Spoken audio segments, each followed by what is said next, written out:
Welcome back. I have one more administrative announcement before we resume. We ask that you please keep your name tag and bring it back with you for tomorrow's sessions.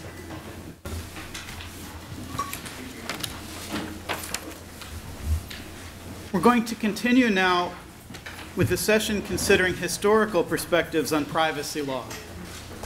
Our moderator is my colleague, Professor Stephen Schwinn of the John Marshall Law School, who teaches and writes about constitutional law and human rights.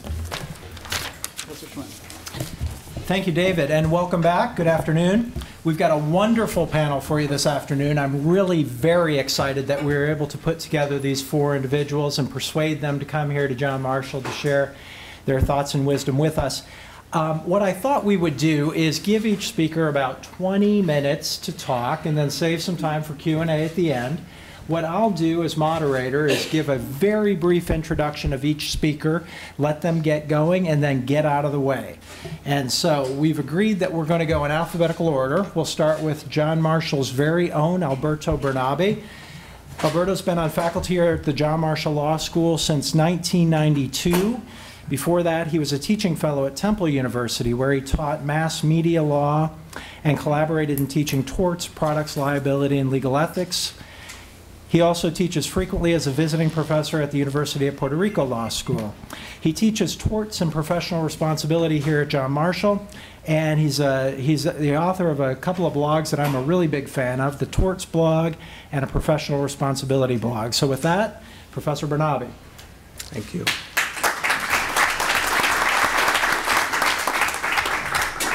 Thank you.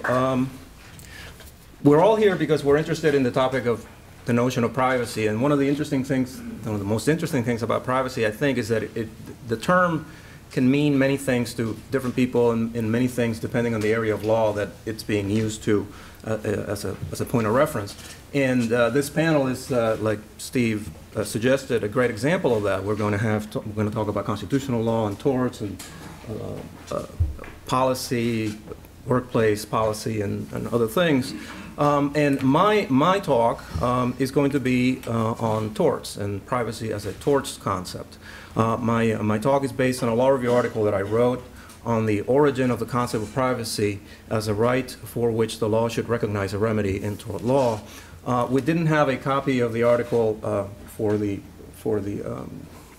materials, but I do have one now. If anybody at any point wants one, just email me and I'll make it available to you. It will be published with the materials for the conference. The article is called Giving Credit Where Credit is Due, because in it I argue a relatively simple point, and that is that the traditional view of the origin of tort as a remedy for an invasion to privacy is wrong. That the traditional view is wrong, and that we need to give credit to an important precedent to that notion of privacy as a remedy that has been largely overlooked.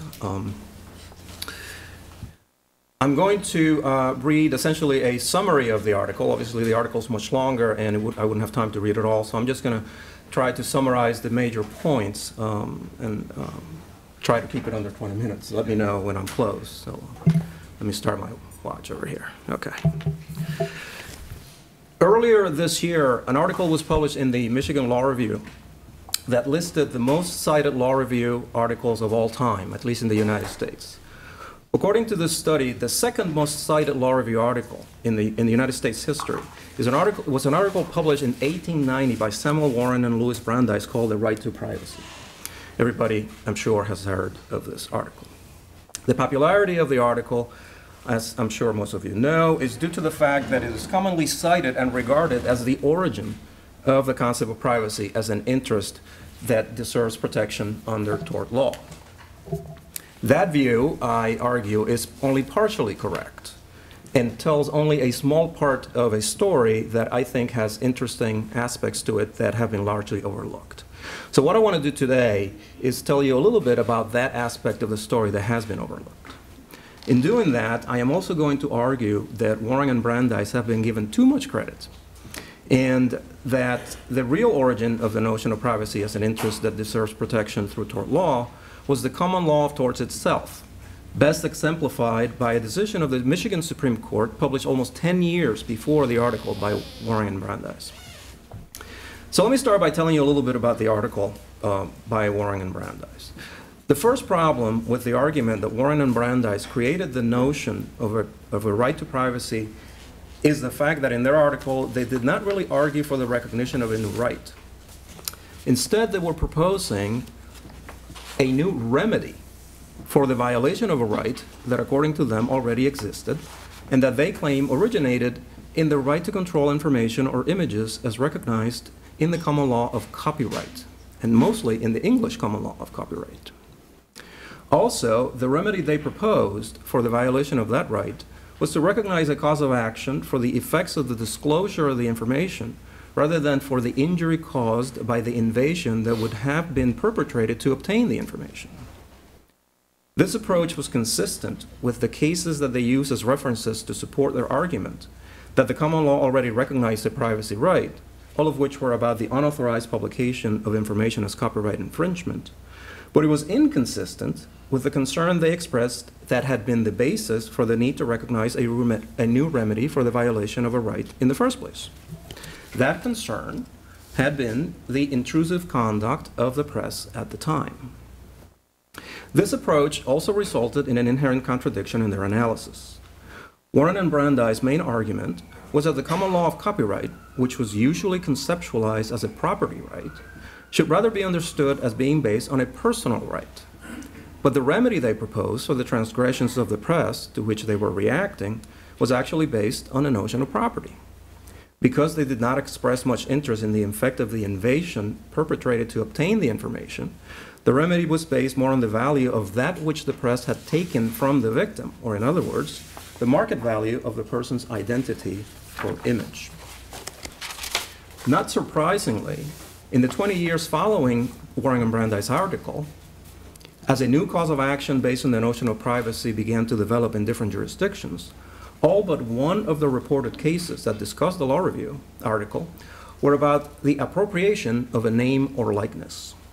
For this reason also, many years later in the 1960s, when William Prosser was attempting to classify the different privacy interests in his work as the reporter for the Second Restatement of Torts, he referred to the remedy described by Warren and Brandeis as something called appropriation, and described it specifically as being based on a proprietary right or a proprietary interest.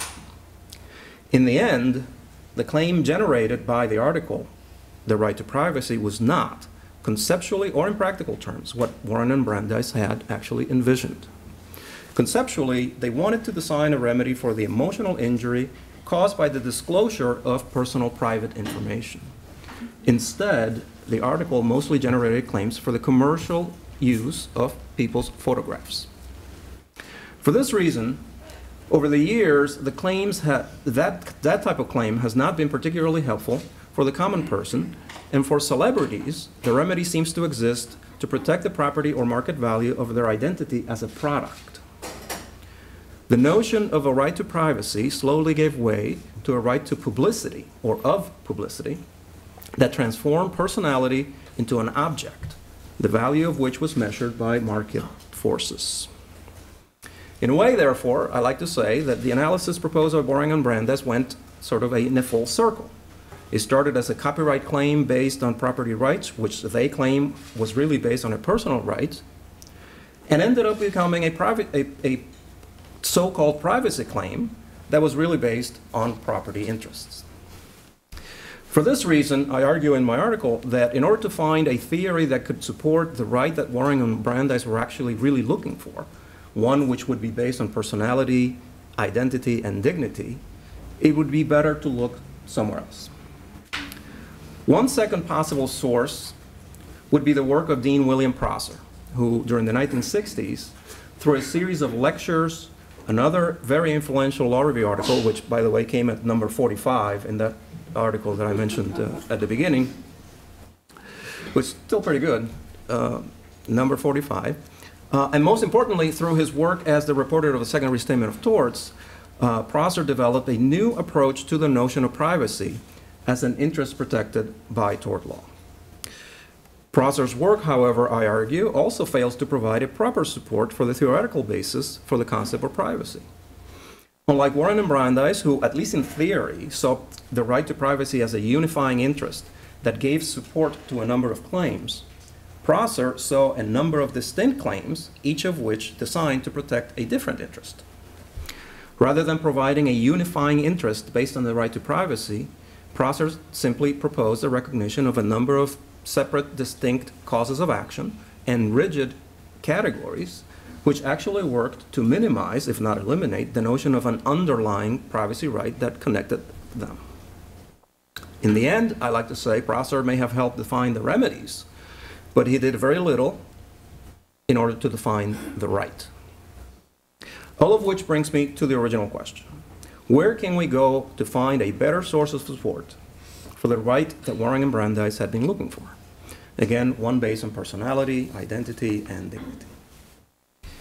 My answer is that the best source is the case law that Warren and Brandeis ignored, and in particular, the most interesting and important one of those cases, which, ironically, may have been forever overlooked, and I wouldn't be here today talking about it, had it not been for Prosser himself, who selected that case and included it in his textbook, starting in the 1930s and 40s, although he did pick it and use it to illustrate a completely different point.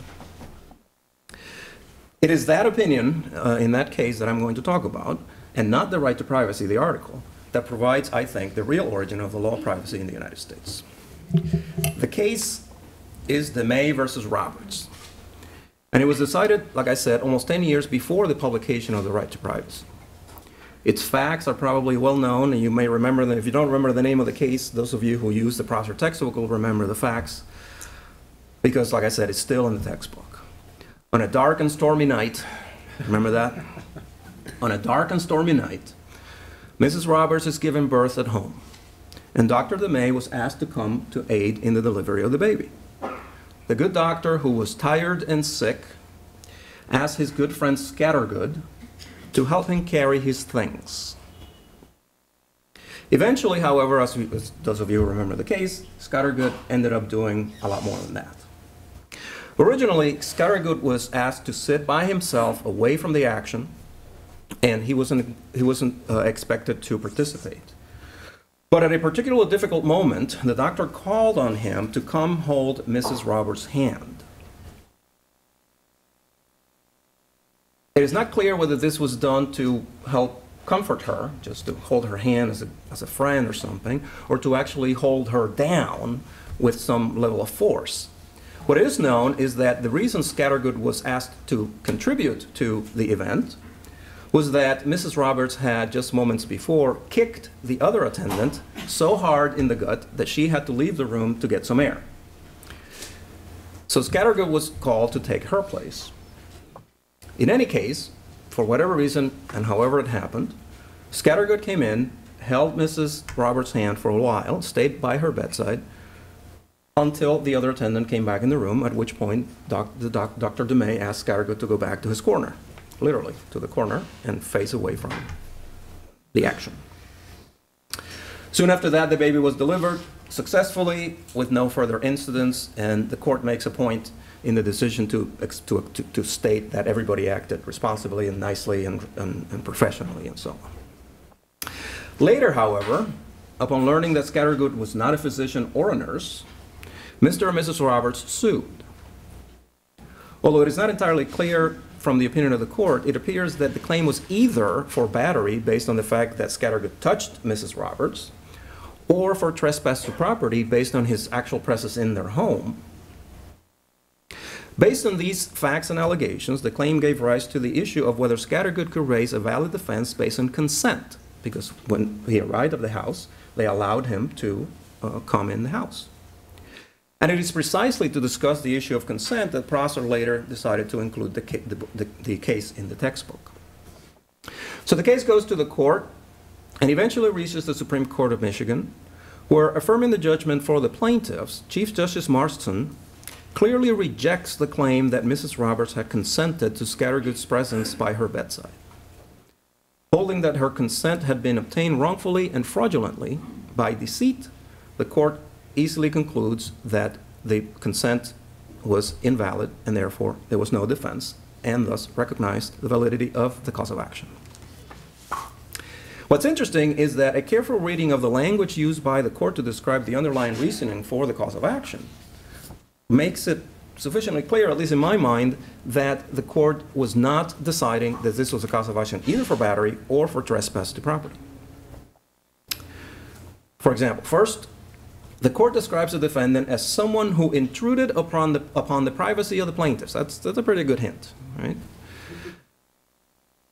I'll say that again. First, the court describes the defendant as someone who intruded upon the privacy of the plaintiff, which, according to the court, and this is interesting, was made worse by the fact that the defendant was a young, unmarried man and a stranger to the plaintiff. Now, that may sound silly that the court talks about the fact that he was a young, unmarried man, but it's actually very important to the underlying question here. Because whether the defendant was young, single, a man, and a stranger had nothing to do and was completely irrelevant to a claim for battery or trespass. So if these facts were relevant, and the court obviously suggests they were relevant, it must be because the court had something else in mind. What the court had in mind becomes pretty clear as you keep reading the opinion. Most importantly, when discussing what it was about the circumstances that made the conduct actionable to begin with, the court makes that very clear.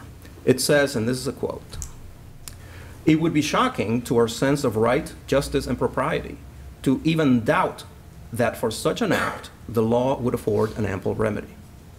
To the plaintiff, the occasion was a most sacred one, and no one had a right to intrude unless invited or because of some real and pressing necessity which it is not pretended existed in this case." That, by the way, may be debatable, but it's irrelevant to the issue of privacy here.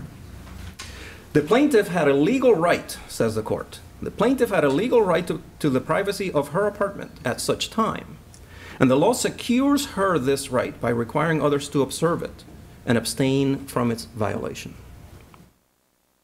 That, again, seems pretty clear to me. The plaintiff had a legal right to her privacy, and the law secures her this right by requiring others to abstain from its violation. Clearly, again, remind you, 10 years before the publication of the right to privacy by Warren and Brandeis, the court is clearly recognizing the principle of a right to privacy, and a remedy for its violation, a remedy in tort law. In fact, the court, as I said, clearly states that it would have been shocking not to do so. I think it's very difficult to argue that the court's conclusion was wrong. It is difficult to think, at least for me, of a more private moment than the moment when a woman is given birth. This is a time when everyone involved is both emotionally and physically and literally exposed, and when they act and react in ways that, understandably, they probably would prefer to keep private. And if you've gone through this, you probably have memories that may help you agree with me on that. In the May versus Roberts, the court was looking for a way to provide a remedy for an intrusion on a person's privacy during intimate moments. And for this reason, the interest protected is not really the emotional distress caused by the intrusion, something that could have been argued could have been the result of any trespass to land, but the interference with the person's dignity and autonomy. Without stating it expressly, therefore, the court recognized a new right and a new interest protected by the law of torts. I argue that was the origin of what we now know as the right to privacy. Yet, even though they advocated for the recognition of a right to privacy based on the notion of dignity and personality, Warren and Brandeis did not mention this precedent in their article. They focused instead on other less relevant sources and set the path for the discussion of the concept of privacy in a completely different direction. I find this terribly ironic because if you read the Warren and Brandeis article at the very beginning, they have a great description of the common law process and how the common law results in rights being created from the development of other rights and precedent. But having authored that wonderful description of the common law process, Warren and Brandeis essentially, through their analysis, impeded the common law process from taking its likely course toward the creation of a right that they supposedly had been advocating for. Even though the opinion of the court in the May expressed the foundation of the right to privacy more clearly and convincingly, in my opinion, than anything written by Warren and Brandeis or Prosser, it has received very little attention. Which is why I say it is time to give credit where credit is due. Not to Prosser, not to Warren and Brandeis, but to Chief Justice Marson of the Supreme Court of the state of Michigan, who in the May versus Roberts was the first to suggest that there is a social value in protecting the right to privacy, and that therefore it should be recognized as a right, the violation of which deserves a remedy in tort law. Thank you.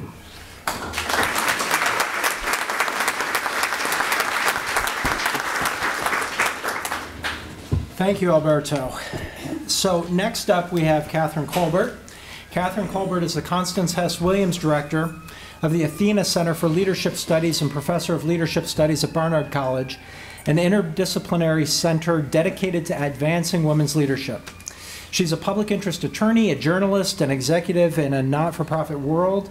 She really has a very interesting background. Prior to coming to Barnard, Professor Colbert spent a year in Washington, D.C. as the president and CEO of People for the American Way and People for the American Way Foundation, two of the nation's premier civil rights organizations. Before she became a journalist, she was a public interest attorney specializing in women's rights. She directed the domestic violence litigation and public policy programs for the Center for Reproductive Law and Policy, where she was a co-founder and vice president. She's also served as the state coordinating counsel of the ACLU's Reproductive Freedom Project in New York and a staff attorney with both the Women's Law Project and Community Legal Services in Philadelphia. Please help me welcome Professor Colbert.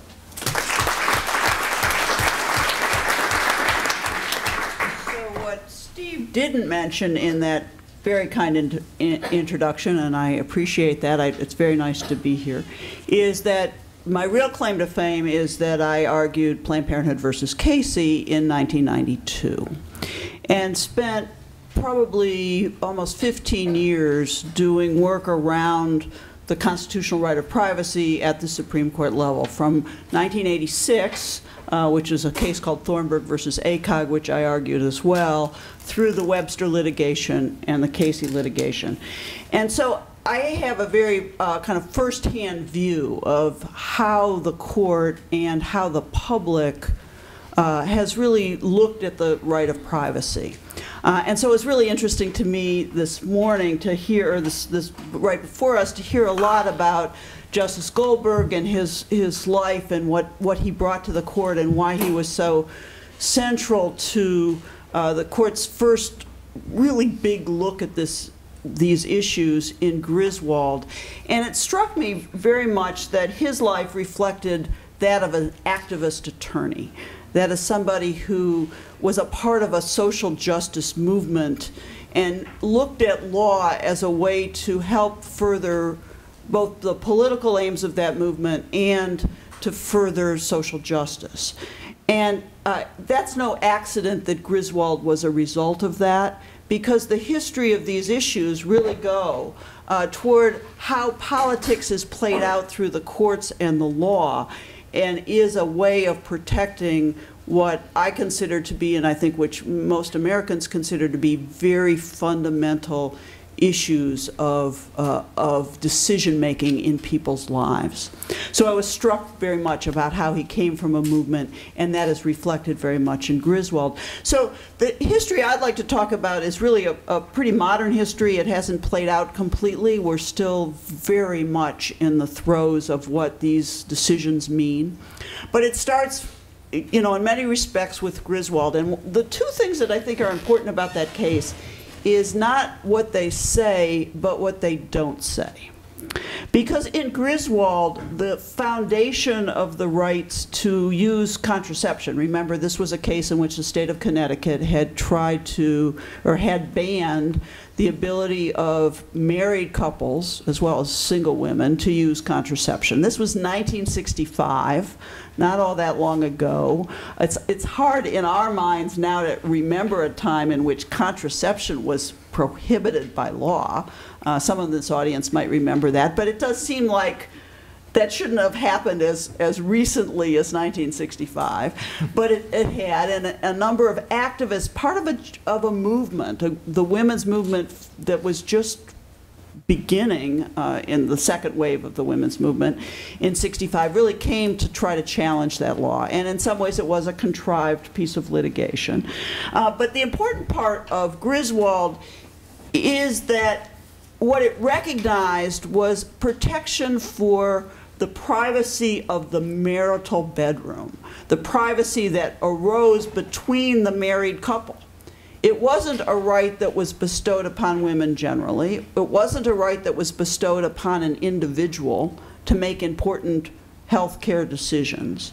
Rather, it was a right that was bestowed upon the marriage and the importance that the government could not be viewed as an institution that would intrude or force that marriage to be public about the private relationship between husband and wife. And I think that's really significant because if you then look a number of years later in 1973 where the court was looking at the right to choose abortion, that same notion that privacy attached to a relationship as opposed to an individual was very much present. And it began we see that concept throughout.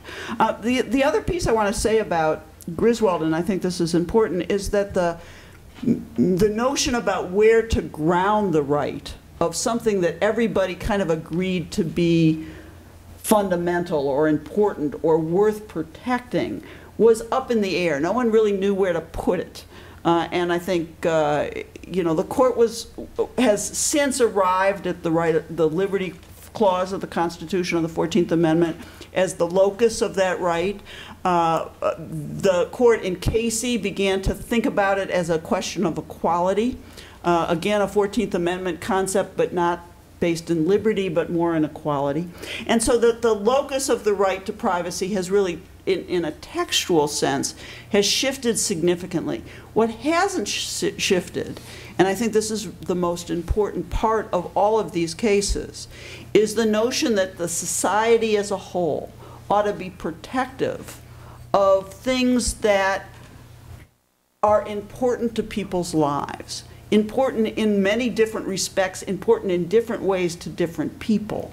But the question of whether you use contraception, whether or not you have a child, whether or not you make decisions about medical care, who it is you sleep with, those are fundamental questions, things that really go to the heart of one's being, one's relationship as an individual to their world, and that is what is deserving of constitutional protection. So I think Justice Goldberg struggled a bit about where to locate that right. Today we're talking about liberty and equality, but in all of these decisions, you really see this notion of a protection for fundamental, important decision making. So now we get from 1965 to 1973, we've got Roe versus Wade. I want to remind us all that Roe versus Wade was a 7-2 decision of the court. It was a court that was very much dominated by Democratic appointees. It was by far one that reflected their political view of the world. And it was one that strove, again, to try to find some understanding about how the Constitution ought to protect important decision making. The important part of Roe, in my view, again, is not what it says, but what it didn't say. And that is that the rights protected in Roe were not absolute by any means. The right was lodged, again, not with the individual woman's ability to make decisions, but was lodged in the relationship, in this case, not between her and her husband, or not between the woman and her partner, which would seem to be a fairly important relationship, given the fact that we're talking about the ability to have children, but was lodged in the relationship between an individual, a woman, and her doctor. And Justice Blackmun did that, I think, in some ways very much the same reason that Justice Goldberg looked to the Ninth Amendment, because he was looking for a political compromise that would in fact have weight beyond just it should be protected between the woman and her partner. He was looking for some history of support. And, you know, what better history from a justice who, you know, was the general counsel to the Mayo Clinic than the doctor-patient relationship. And that's what Roe did. It supported a right that was given to the woman in consultation with her physician. Now, the other two notions that were underlying Roe was a control over medical decision-making more generally, and that it was not in the government's it was not the government's business to pry into things that seemed private. And I think in some ways the rights in Griswold, the rights in Roe have been talked about as privacy, and yet to me they are the branch of privacy that is very different in all respects from the rights that we think of in terms of technological privacy, in terms of informational privacy. We're talking about a privacy that's protecting autonomy, the ability to make important, central, in this case, medical decisions free of governmental intrusion, and the rights that these things are somehow should be shielded from public view, but more importantly, shielded from governmental intrusion. That they shouldn't be making the decisions, they should be left to doctors and patients. Now, many of you have known that obviously a 7-2 decision in 1973 has become kind of the cause célèbre of politics up until the current day. And it's no accident that the questions that really were presented by the court then are very much central and a part of the political dialogue in America today. And that has meant a variety of things. I think the first thing it means is that Roe was attacked as being an undemocratic decision. That is, these are things that are so controversial that we ought to leave it to the political process. I think the court in Roe, the court today, understands and less so the court today, but certainly the court in Roe and the court in Casey understood that leaving questions as important as these to the political process is not going to be protective enough of women's important decision-making. And so I think that the court did go very, very far to say this is the duty of the Constitution, to step in and make some decisions. They have some difficulty about how to frame it, but the constitutional duty to protect the minority interests here are very clear in all of these decisions. The second major criticism of Roe, which I think the court tried to address in Casey, was that the trimester framework that was designed and developed by Justice Blackmun was really invented out of whole cloth, that there was no either textual basis for it nor understanding about why that made sense. But let me say that for me, I think in some ways it was a very ingenious compromise, much like what Justice Goldberg did, to balance the interests that are apparent on all sides of this. And there's two very important interests: the interest of the woman to protect her own health, and the interest of the state to protect fetal life at some point during a pregnancy. And while we may not like the trimester framework because there's no textual basis for it, it in fact in the years following Roe, from Roe until 1992 in Casey, was in fact a very workable standard that helped the court and helped many hundreds of lower courts look at state efforts to infringe on reproductive decision-making and reach some principled decisions about what's protected and what's not. And that is because the trimester framework allowed the courts to balance and protect the state's interest in health and the woman's interest in health and the interest in the protection of fetal life later in pregnancy. But more than all of these things, the history from Griswold to today is really about the politics of these issues, the politics of women's equality, the politics of our nation that has been played out through the Supreme Court. And I want to just say three things about that. When I first started arguing or litigating in this area, the thing that became the most apparent to me was that litigating before the Supreme Court was a lot like watching Sesame Street. That is, you had to learn to count. And you had to learn to count to 5. Okay, because that really was the important number. Obviously, it didn't matter how you got to 5, but you had to count to 5. The history of Casey really started in 1991 when the Court of Appeals decided, and essentially, in our view, in a relatively shocking way, to uphold the Pennsylvania abortion law that had been previously struck down by the Supreme Court, almost an identical statute, in 1986. And the way they did that is they said, we're going to adopt a new standard of review, an undue burden standard, that Justice O'Connor had talked about in concurring and dissenting opinions before the court, and say that is the standard, that is the law. To us, our view was we knew we'd get to the Supreme Court. We knew that the court was going to review the constitutionality of this statute. But we thought that we would be before the court looking at what the new standard ought to be, and that the lower court, even though they wouldn't have liked to do so, would have said stare decisis means we have to apply a strict scrutiny standard. We have to look at abortion rights as a fundamental right. The Court of Appeals for the Third Circuit, however, and I will remind you that Justice Alito was on the panel in the Third Circuit. They said, however, there's a new standard. Roe is no longer the law. It's no longer a fundamental right. We're going to apply an undue burden standard. And this occurred, and just in terms of constitutional history, a week after Justice Thomas was sworn in as a new justice, about a month and a half after the Anita Hill big controversy, his confirmation hearings and Anita Hill's testimony before Congress.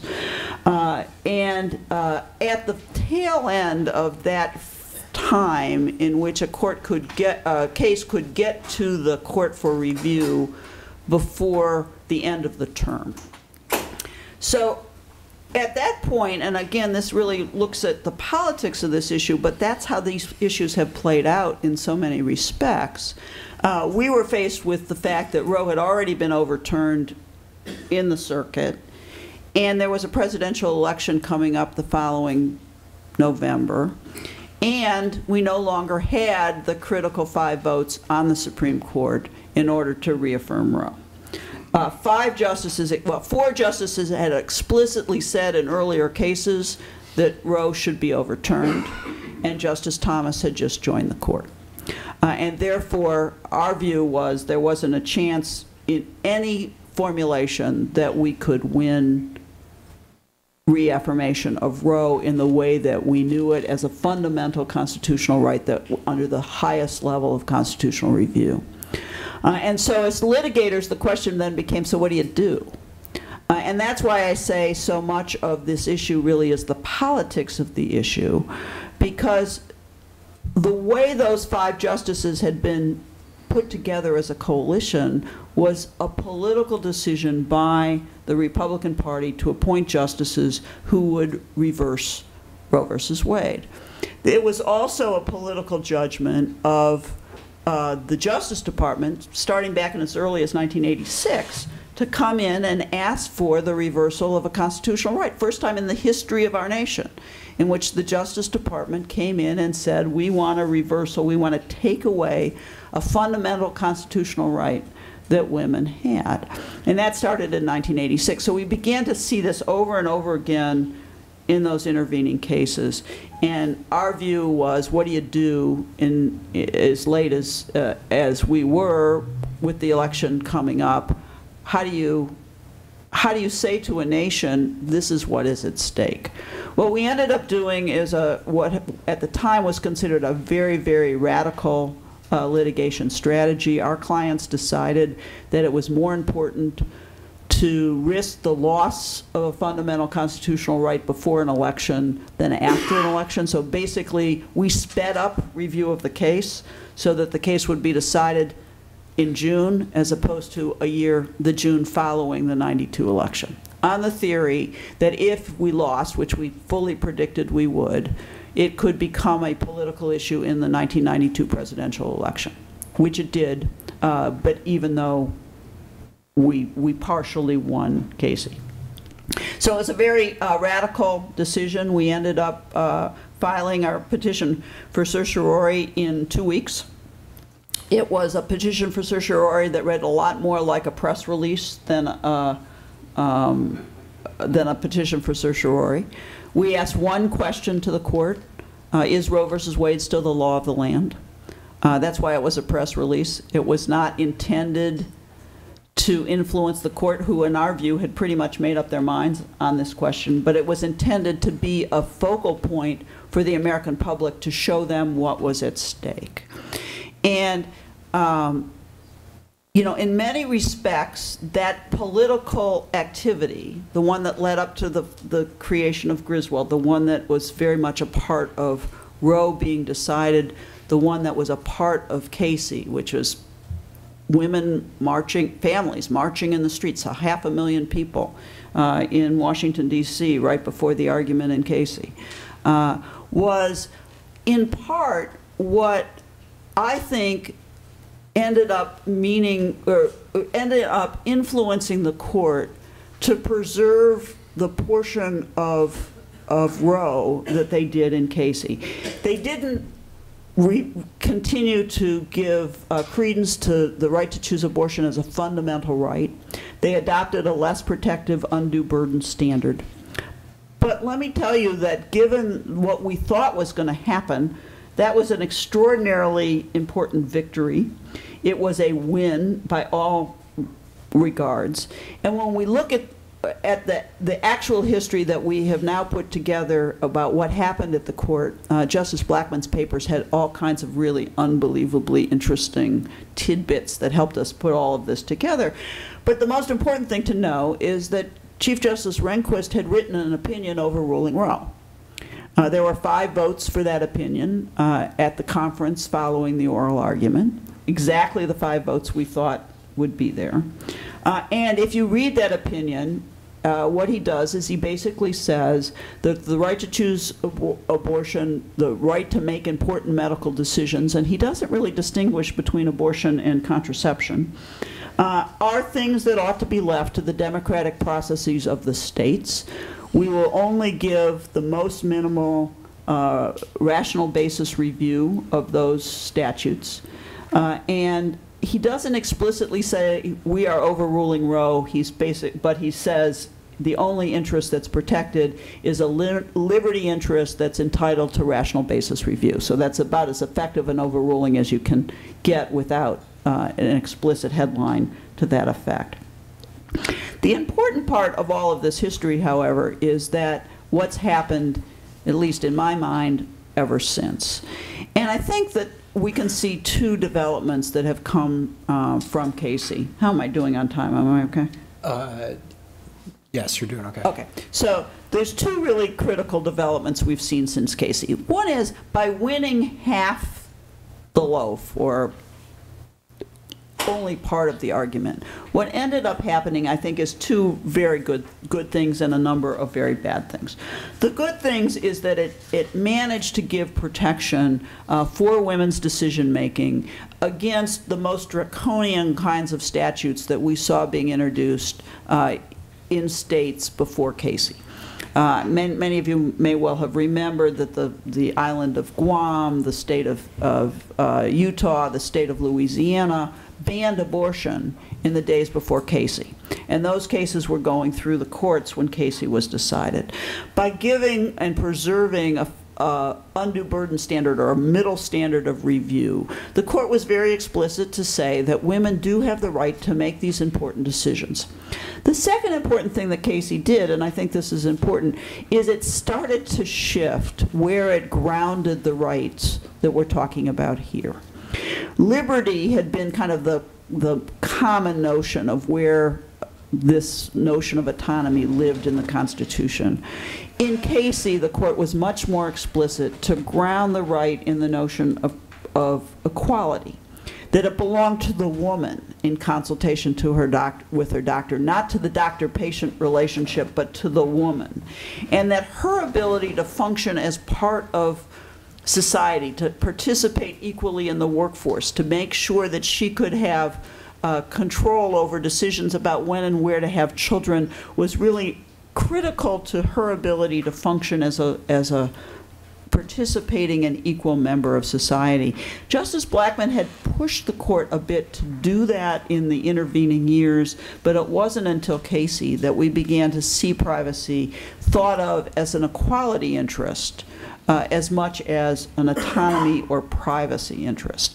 And I think historically we will see more of that, particularly as the court addresses, or at least I hope we'll see more of that, as the court addresses other sexuality issues, particularly around gay and lesbian rights, where they have focused on equality almost more than the autonomy questions, but nevertheless ones that are important. The thing that we didn't win, and I think these are the downsides of Casey, is that the undue burden standard, even though as written in the decision, was more protective than the one that Justice O'Connor had talked about in her earlier cases, in her earlier concurring and dissenting opinions. The undue burden standard has not proved to be particularly protective, certainly of women who are poor, women who are young, and women who are in need of very late abortions.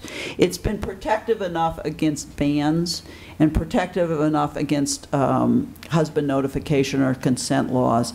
But young women, poor women, women who live far away from cities have not been protected by the laws. And the second thing it did is it sent a message as a win for Roe to those who supported the right to choose that this issue is done, that this issue is resolved, that this issue is, you know, you can go on and do other things. And I think what we saw in the aftermath of Casey is a lot of relief among those who'd been fighting for this issue for 20, 25 years. And as a result, kind of an interest in doing other things and not being particularly concerned to continue the political activism that was necessary for the preservation of the right. And that's what brings me to the end, which is this is a story about politics, because what happened is at the end, those who opposed abortion became much more politically powerful in the 10 years following Casey.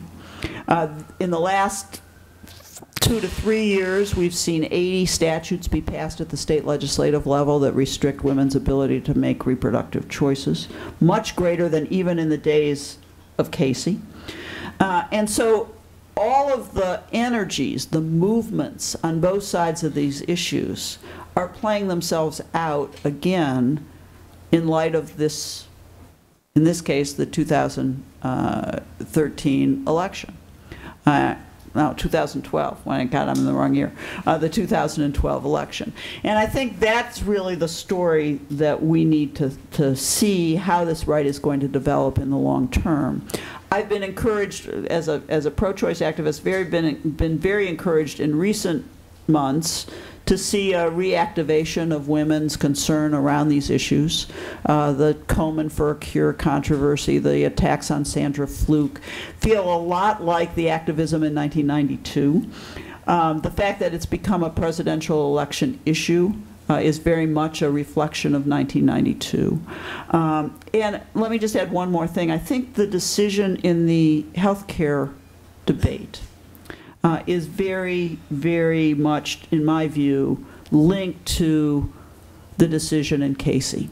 Now remember I said we needed 5 votes, we didn't have it going in.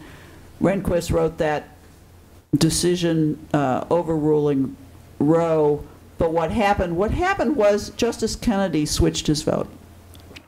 And he switched his vote primarily because of a concern over the institutional integrity of the court. Justice Kennedy didn't want the Supreme Court of the United States to be perceived to be based on the politics of who sits on it as opposed to the rule of law. And that is very, very much a part of the stare decisis and the part of the opinion that Justice Kennedy wrote. It's very much a concern that motivated a shift. That same concern, in my view, is what motivated a shift of Justice Roberts in the healthcare decision upholding the Affordable Care Act. A notion that the court is bigger than the politics of who appoints the justices to that court. I don't think that the Affordable Care Act decision is one that will ultimately be replicable. It will not ultimately be one that has great precedential value, although I think the Commerce Clause decision there may. But the taxing and spending power I don't think really will be.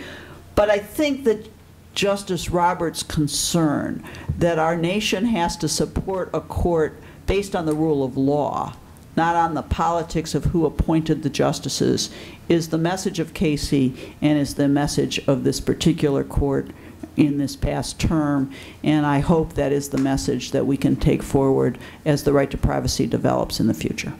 Thank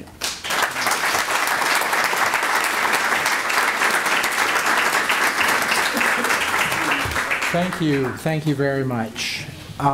Next up, we have Dr. Adam Moore, an associate professor in the philosophy department and information school at the University of Washington. Dr. Moore examines the ethical, legal, and policy issues surrounding intellectual property, privacy, and information control. And he's got just a dizzying list of publications, 2 books, 2 edited anthologies, and over 25 articles. We look forward to hearing from Dr. Moore. Please help me welcome him.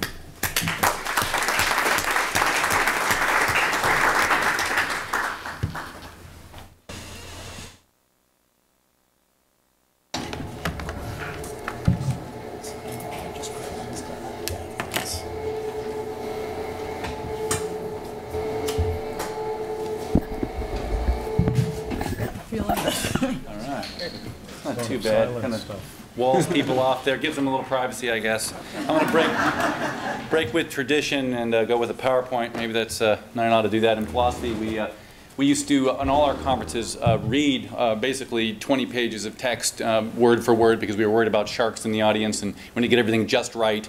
And now we've gone away from that, and it seems like you all have gone back to it anyway. Maybe we're just behind. So. I'm going to talk, so now in some ways in the words of Monty Python, for something completely different. I beg your indulgence. This is a philosophy talk.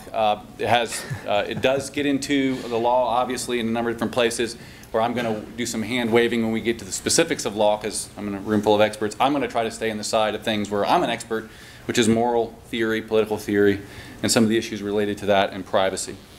So in this talk, I'm worried about drug testing and privacy in the workplace. The goals for this talk, I want to defend the claim that privacy is morally valuable. You haven't heard much of that probably. We've talked a lot about, or heard a lot about the legal basis for privacy. I'm going to try to defend the claim that privacy is morally valuable. And maybe if you believe that there is a connection between morality and the law, ought to be legally enforced as well. I'll present several major strands of argument in favor of employee drug testing, and they're listed here, and I'll go through them rather quickly, and I'd like to get done fast so we can get on to discussions and questions. And then I'll critique these arguments and then conclude with a couple cases.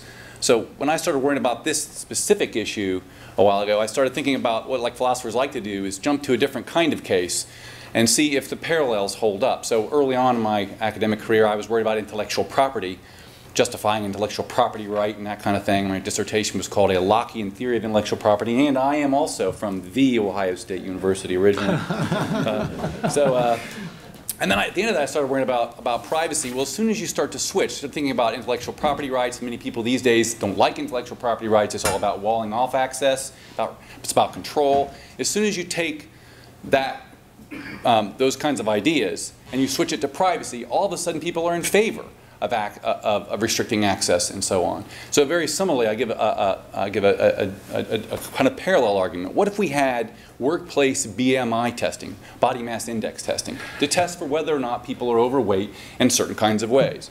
And so you might say, well, look, overweight folks should have nothing to hide. They should just trust. I'm going to hit on all the arguments I'm going to hit on in a minute. They should have nothing to hide.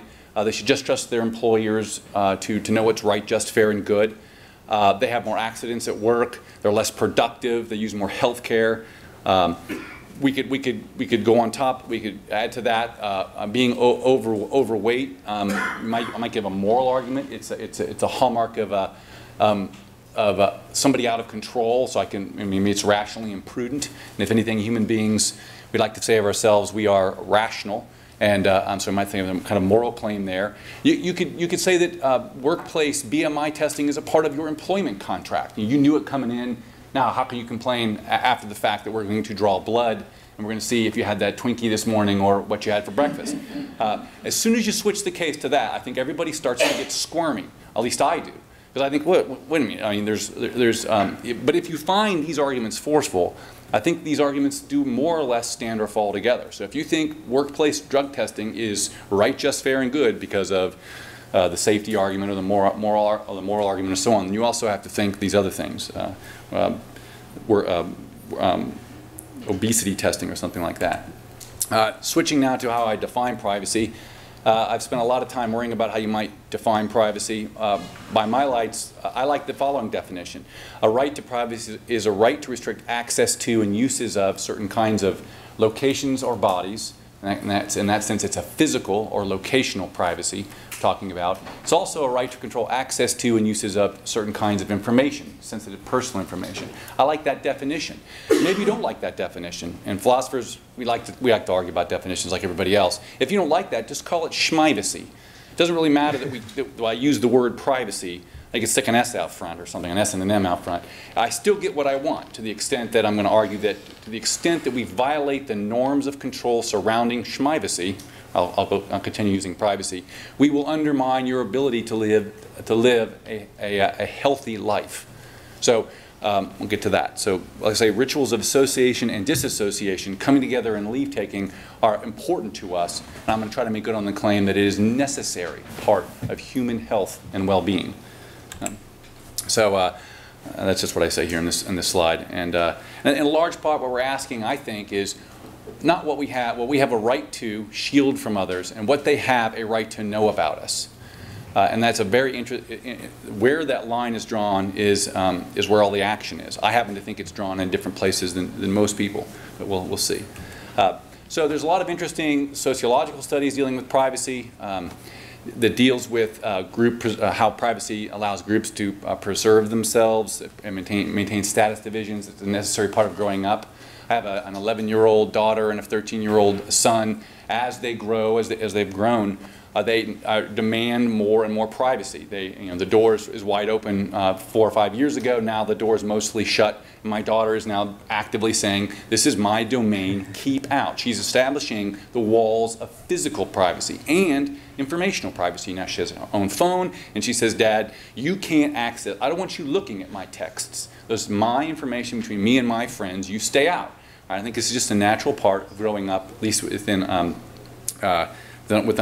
society. And you can go on and talk about, there's lots of work that's going on about how we come together and how we take leave of each other. There are these norms that surround that, and that's going to be a necessary part of stable social relationships. Sooner or later, you get tired of somebody like me yapping at you, and you want to take leave. You will then throw up certain kinds of behaviors, like what could be any number of things, and I'll get the cue, and then we'll part. If we have too much stimulation, certain bad things tend to happen. And that's what we find happening over and over again. In every culture systematically studied by anthropologists, we find that privacy, while the forms are relative, the norms that are adopted by the different groups or cultures are different. They nonetheless have norms of coming together and leave-taking. And to the extent that we violate those norms, we undermine, we find a series of bad things occurring. And I'm going to make a philosopher claim here. If what I do makes you unhealthy, I'm going to say that's disvaluable, morally disvaluable. Right? So we find in household overcrowding studies in Thailand and in the south side of Chicago, we find the same kinds of things happening: an increase of violence, depression, and a number of other detrimental effects. We find the same kinds of things occurring in overcrowding in prisons and, believe it or not, in the military.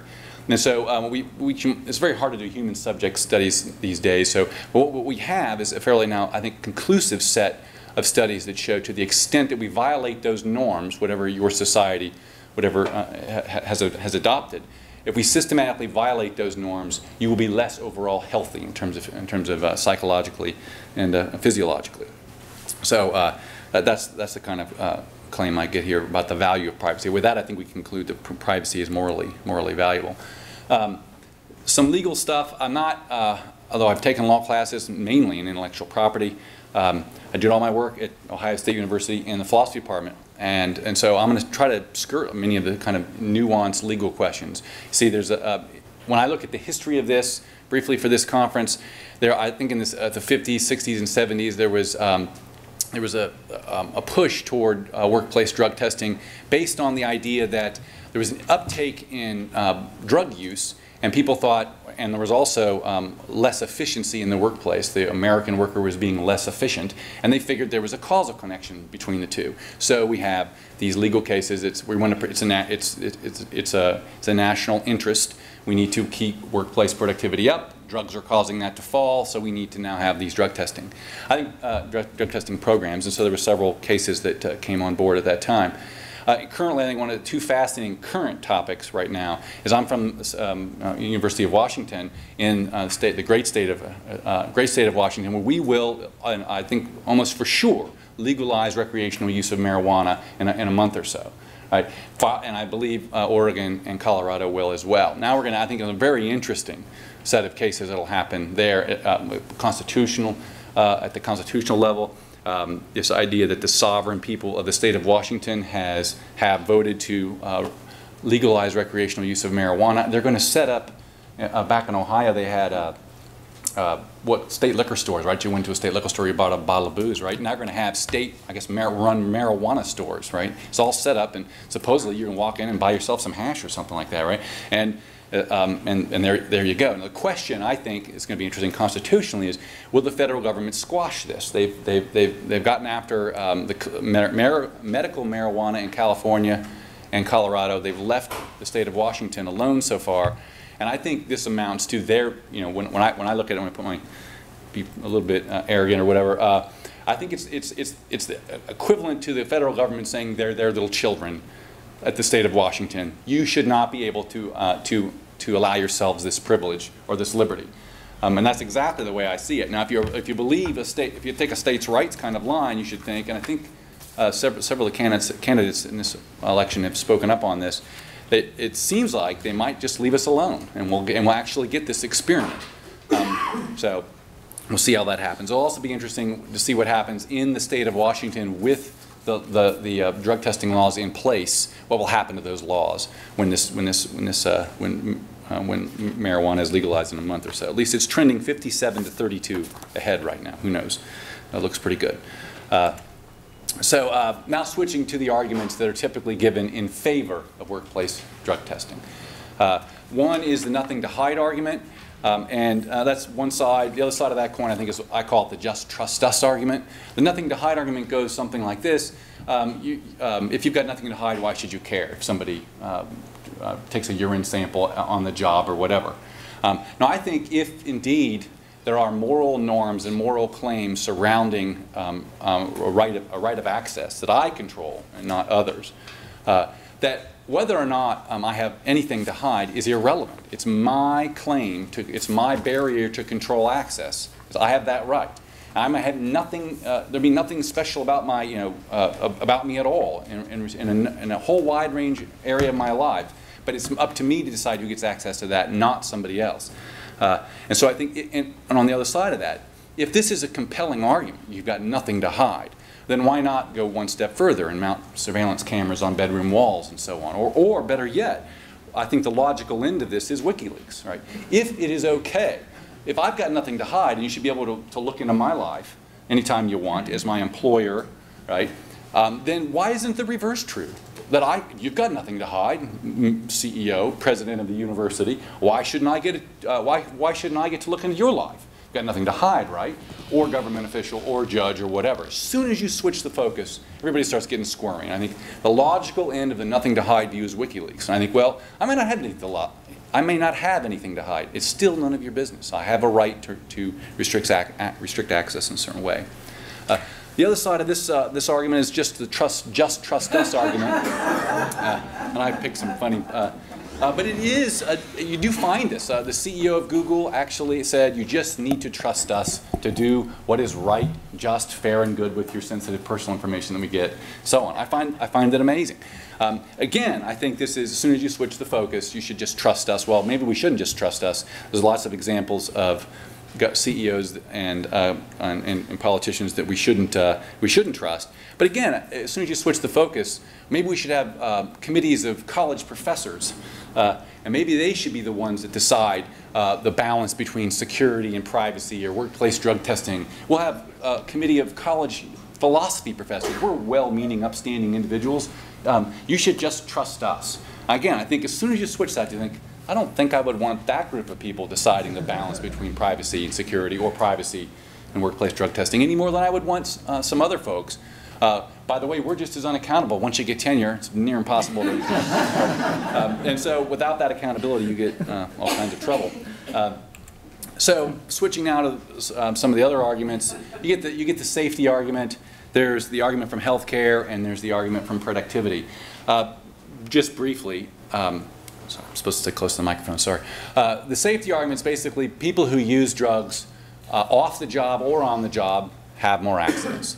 The productivity argument basically is, I'll jump through these rather fast. The productivity argument is these folks, people who use drugs on or off the job, are less productive.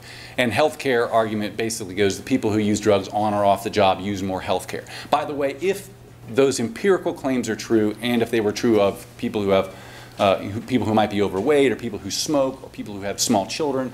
People who have small children don't get a lot of sleep, typically the case, more accidents at work, higher health care, all that stuff, right? So if these arguments work, they're going to work for a wide range of activities that we don't think should allow us to test in certain kinds of ways. What I'm hinting at is what everyone wants to back up to is the moral argument. Drug use is icky, it's immoral, it's wrong, or something like that. And we'll get to that one in a minute. Each of these arguments, from productivity, healthcare, or safety, seems to be undermined, seriously undermined, by the empirical facts on the ground. It looks like when you actually do studies and I look at that literature, as far as I can tell, either the jury's out and it's up in the air whether or not drug users are less or more productive, or more or less prone to accidents and so on. Or it looks like it's mildly, or if the jury is in, it's in favor of that the facts on the ground say these folks, these people who use drugs on or off the job, really aren't statistically significant. And so so we can go with that or not. We'll see. There's a philosopher. I don't mind. We could say these facts are right or not, and my argument goes through. I think they go through anyway. A couple interesting points. If what you're worried about, I think they're interesting, productivity on the job, we find there is an uptick in productivity if we allow workers to use mild doses of cocaine. If you take a mild dose of cocaine, you will be more productive. Right? If it's a monotonous job, really fascinating study, a monotonous, mind-numbing job, if you are on opium, right, you will do better at that job. You will have a better long-term career and so on. Again, I think that's fascinating kind of thing. So if what you're worried about is productivity, or productivity over the long haul, it looks like, again, it's not so clear that you can say drugs bad and then institute these policies. What a lot of people get to, I think, very quickly in this debate is somehow that taking drugs, whether it's marijuana, crack, or whatever, is a sin or somehow morally suspicious. And now we're squarely in my area of expertise. At least this is, if you can be an expert in moral theory. It's what I've been doing since the early 90s. And there I want to actually see the argument from that. For that claim that using drugs is morally suspicious, or morally it leads to a depraved lifestyle. I know lots of people who don't use drugs at all, and they're morally depraved. And I know lots of people who are recreational drug users who live a productive, normal life with kids and so on, and their kids aren't running around shooting needles and all that. live normal, productive, happy lives. It's not at all clear that there's a necessary connection between any of this. Most always, people want to back away and they say, well, what I mean by it's immoral is that, well, people who use drugs are trying to escape reality. And I think, well, geez, I spent 4 or 5 years in Tolkien's Middle-earth when I was 12 or 15. I didn't see anything wrong with that. I was trying to escape reality. And I don't know about you, but a lot of times when I have a single malt scotch on a Friday evening, I'm looking to get a buzz going, right? And so I don't think there's any ethically troubling part of that. And if you want to talk about health effects of it, it looks like now we've got a number of dominant studies that show, again, mild use of alcohol, a couple drinks, and every night is actually good for you because it relieves stress. We're going to get a bunch of new studies are coming out of the University of British Columbia right now that's going to say, that's going to show, from what I'm told, that marijuana use gets the exact same effects. Right, so if what you're worried about is overall health and well-being of individuals, you should probably have a drink and probably smoke a bowl every now and again.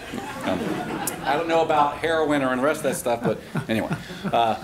So the moral argument, I don't think gets very far. The discussion stopper that people jump up and down about is this consent argument. And the consent argument works to say, look, you're going to come and work for me. You agree, as part of the agreement, the employment agreement, that you will be randomly tested.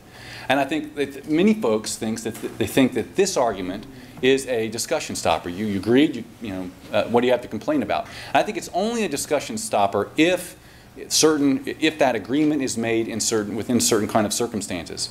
If it's a case where I've got a gun under the table, we would all, I think, very clearly say, you're under duress when you sign that. The contract is neither morally nor legally binding, right? What if we had a situation where there was an army of the unemployed and 1 or 2 jobs available? Very similar to the gun under the table. It's not at all clear that employees are in a circumstance where they can justifiably limit their own privacy in that kind of case. What I'm suggesting is in that case, they're under such duress that it might be very similar to a gun. Maybe not, but at least we should view that with suspicion. Now, if you switch to the other extreme, lots of jobs and no workers, right? And I offer you a job, but it's a matter of employment. You go get a job at 5 other places just like mine at the same wages. But if you're going to work for me, you're going to have a video camera on your bedroom wall, and I'm going to drug test you every other day randomly, right? If you agree, I think, well, then you have robustly waived your rights to privacy. And that all depends on the context. And so it's much more nuanced than just saying, you agreed, sucks to be you. I happen to think if you're an employer, for several reasons, it's probably not a good idea to institute employee drug testing, and we get this here. If you were inclined to worry about this kind of thing, you should probably go for agility, capacity, or impairment testing. Drug testing captures too much, captures all kinds of things I do while I'm not on the clock. It's not time sensitive. Typically, I could be drunk out of my mind, right? Take a blood test and still drive the kids to school, right? And so that's the technological problem. Maybe we could do it much more efficiently. But as drug tests are currently administered, the people that you want to stop from getting on the airplane, from flying the airplane or whatever, there's typically a time lag. Whereas on, I guess agility testing or capacity testing might be it catches a wider range of activities that might make you impaired, like I didn't get a lot of sleep last night, or my back's killing me, or whatever, or I'm high as a kite. So if you're going to go that way, it looks like something other than drug testing is what you'll want. Drug tests are easily defeated. One study made a claim that, and I know I looked into it a little bit. It costs $77,000 to catch one drug user when you institute these programs in a large company. There's also lots of studies that show that it undermines employee loyalty. At the end of the day, when you tell an employee, I want you to produce this or do that, and I want you to work within these rules, and you let them do that, you end up fostering employee loyalty over a number of years. This comes out of studies in the 50s, 60s, and 70s. When you then impose on top of them random drug testing, and they tend to be less loyal, and we show this, and this is shown over and over again. So there's several other kinds of problems. I won't hit the conclusions. I've already kind of gone through that. I want to switch now to a kind of liberty argument and see what you think of this, and we could talk about this in discussion if you're interested. So we don't take away everyone's right to drink, say, alcohol, because some small segment of the population, 5 or 10%, let's say, can't handle their booze, right? They end up, they're angry drunks. They get in cars and they drive, right? And so the way this argument works is, what we do is we do this with other forms, other drugs as well. You are at liberty to use drugs, any kind of drug, right? So long as you use it responsibly. If you're an angry marijuana user, and I don't know any of those, right? Or angry heroin user or opium user, right? Then we take away that privilege. Interesting.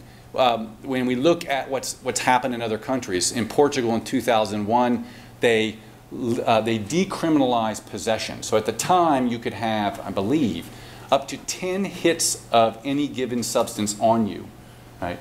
And you couldn't. Those substances could not be seized, and you could not be incarcerated. The worst thing that could happen to you, I believe at the time, I don't know if it's changed, is that you could be required to go into some counseling. You weren't going to be incarcerated and so on. What did they see? Cocaine use stayed flat, stayed the same. Marijuana use and alcohol use flip-flopped. Marijuana was at 7%, alcohol was at 15%, and after it flip-flopped, marijuana was 15%, alcohol 7%, which is probably arguably a good thing. All other of the hard drugs stayed the same in terms of uses. And so the idea is that if these are compelling empirical studies or claims coming out of places like Portugal, maybe it ought to compel us to change our policy with respect to workplace drug testing and other kinds of policies we might consider. So I'll stop there. Thanks. Thank you.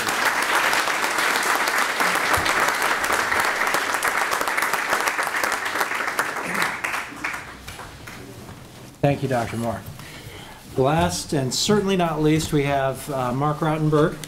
Marc Rotenberg is the Executive Director of the Electronic Privacy Information Center in Washington, D.C. He teaches information privacy law at Georgetown and has testified before Congress on many issues, including access to information, encryption policy, consumer protection, computer security, and communications privacy. He's also testified before the 9/11 Commission on Security and Liberty, and before the OECD and a number of other bodies. He's the editor of Privacy and Human Rights and the Privacy Law Sourcebook, and co-editor of Information Privacy Law.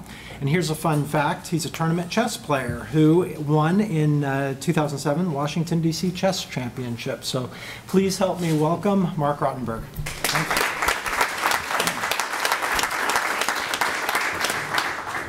I keep that chess thing going on the side just in case this privacy thing doesn't work out. So, and I'm also very much aware that I'm the last talk before the reception, and following on Professor Moore's remark, you don't need a drink to have a good time, but why take a chance? So, I will, that comment, by the way, I'm going to be very frank and tell you, I just read that today. And it's actually ascribed to Justice O'Connor's husband. And she recounts it favorably in this new book by Jeff Toobin called The Oath. So that's a little insight to, isn't it a great line, though? I'm going to use it more. Okay. I may not attribute it next time, though.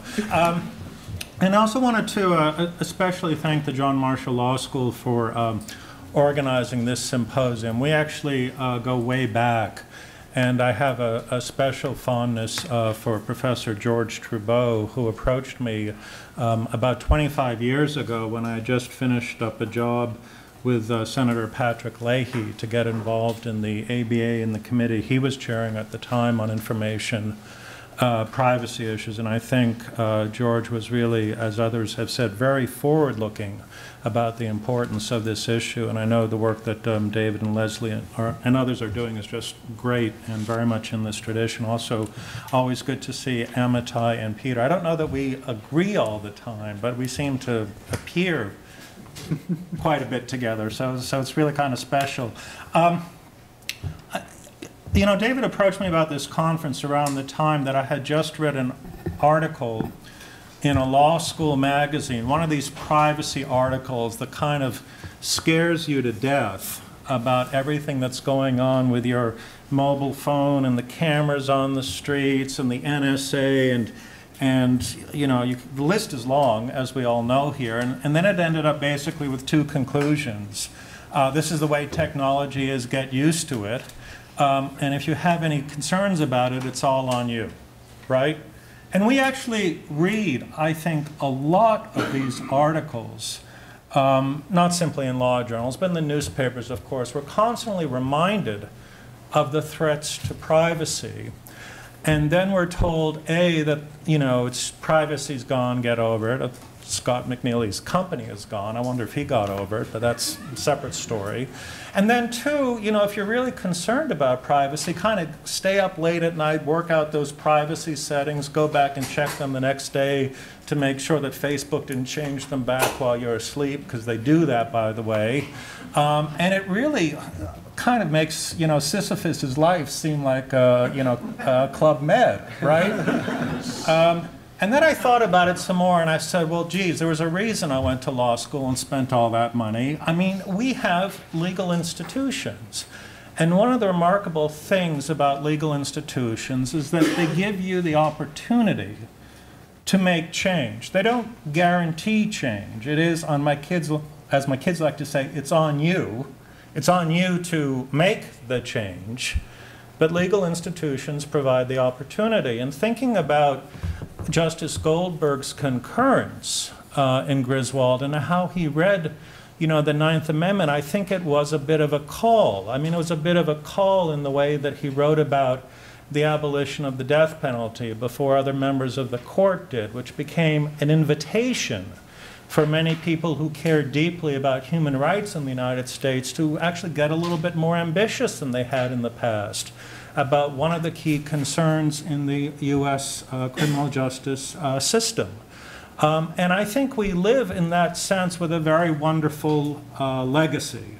And so I'm just going to spend a few minutes to explain what we have tried to do through EPIC, through what are to us the three key legal institutions in the United States to try to protect the right to privacy. And the main point of my talk, I hope you will take away from this, is that we have an enormous opportunity as students and lawyers and academics and jurists to engage this issue. We may reach different conclusions. We may decide in a particular set of facts that the privacy claim must give way to some other claim. But if we fail to take this first step of engaging the debate, then I believe we've lost a great opportunity. And this was my answer, in fact, to that law journal. I said, basically, you all who think this issue is over have missed out what's going on right now in Washington. And I recounted some of the recent opinions from the Supreme Court's last term. Many of you are probably familiar with U.S. versus Jones. Now, this is a remarkable opinion. This is the GPS tracking case out of the D.C. Circuit. Very interesting question in U.S. versus Jones is whether the police should be required to obtain a warrant prior to installing a tracking device on a car. Privacy rules, by the way, rarely operate as prohibitions. Typically, they try to establish some mechanism of accountability. And in the Fourth Amendment realm, the mechanism of accountability we're typically looking for is judicial oversight, the warrant determination, which in the Jones matter, the police believe that they did not need to obtain because their suspect was traveling on public streets. And according to prior decisions from the court in the 1980s, they had basically given up their expectation of privacy. Well, I looked at that case and I said, this is a fascinating case, and I'm actually going to predict that the court is going to uphold Judge Ginsburg's opinion, finding the need for the warrant. And I'm even going to predict, I put this in an envelope, by the way, and sealed it. Well, almost, so you can verify it. I said, I'm even going to predict that there's going to be an argument over whether the basis of the right to privacy in this particular case is kind of a physical trespass notion, which I sort of think Scalia and some of the other members of the court would be comfortable with, or whether it'll be more of a data collection, Orwellian 1984 is around the corner kind of notion, which I think Justice Ginsburg will probably be drawn to. And of course, the first thing people said to me about this case is, oh, this is ridiculous. You know what's going to happen. The court took it to reverse it, right? So there's no, you're not going to find the decision you want. And I said, well, actually, I'm prepared to predict we're probably going to have 6 or 7 votes to affirm. And there's going to be some weird plurality thing going on. And we wrote amicus, by the way. We write lots of amicus for the courts on lots and lots of these issues. We just did 2 for this term. One, Clapper versus Amnesty International. That's standing to challenge wire surveillance under the FISA. How do you know when you've actually been intercepted? The other one that we did is a very interesting Florida case involving dog sniffing and whether that's reliable and whether it even requires trespass. 2 showing of trespass, actually 2 cases that the court granted cert from Florida. But here's the thing about Jones in support of my argument. So of course, you know, the opinion comes out, actually multiple opinions come out. Scalia for the court says yes, it's trespass. Justice Sotomayor says in a concurrence, it's trespass, but something much, much more. There's obviously a lot more going on in the 21st century with police tracking techniques than our 18th century notions of physical trespass. And then there's this remarkable concurrence by Alito, right? Justice Alito concurs in the result, but says this can't be trespass. We talk about privacy in the modern era with regard to cats, with regard to our expectation of privacy. And I think under that analysis, which I didn't necessarily vote for, but I think is the law, this was a violation of the expectation of privacy, right? What is happening in the court, at least in the Jones case, they're not arguing over whether there is a right to privacy. They're arguing over the shape of the right, the base of the right, the scope of the right, which is a remarkable thing to observe. Now, of course, I'm reading this. I'm thrilled. I'm imagining it couldn't be much better. And people say, boy, Scalia's opinion was awfully narrow, right? Not a very good result. You know, there's just no way to win, right? No way to win. But it illustrates the point that I'm trying to make, that there is a debate. There is a debate taking place right now, not only in the courts, but elsewhere. Congress, of course, has the fascinating responsibility of trying to set out, by means of statute, what we in the United States mean when we talk about a right to privacy. And in my view, this actually answers a bit of the challenge that was left by the Katz opinion, which many people have noted has this essential circularity about it. I mean, if you talk about an expectation of privacy, and technology makes possible the intrusion upon privacy, then how can you have an expectation of privacy that is otherwise aligned than with what technology makes possible? It is almost certainly a downward spiral. Now, there are a couple of ways to answer that. Judges can make determinations. The other way to answer that is that, you know, the legislators can make a determination, and they've done so repeatedly, by the way, in instances where the court has decided not to find a right to privacy.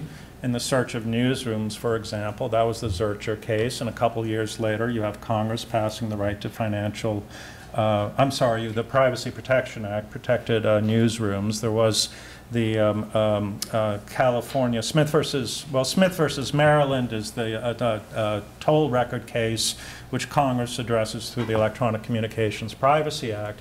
But part of my point with respect to the Congress is that there's actually a dialogue that's taking place. There's a dialogue that's taking place between our legal institutions as to what the scope of that right to privacy should look like.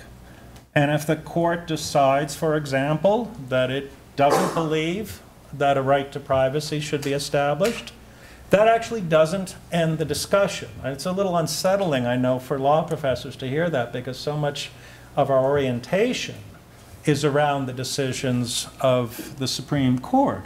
But it doesn't end the discussion because Congress can legislate. It doesn't end the discussion because states, under their own state constitutions, may actually choose to go further than federal courts have gone under the federal constitution. That's happening, by the way, in another very interesting area, which has to do with the collection of DNA in the criminal justice context. And should there be limits on how DNA is collected from people who are actually not suspected of crimes? You can look to state constitutions, as the Maryland Supreme Court did a number of years ago, to reach a result different from the result that a federal court might have reached given the same facts.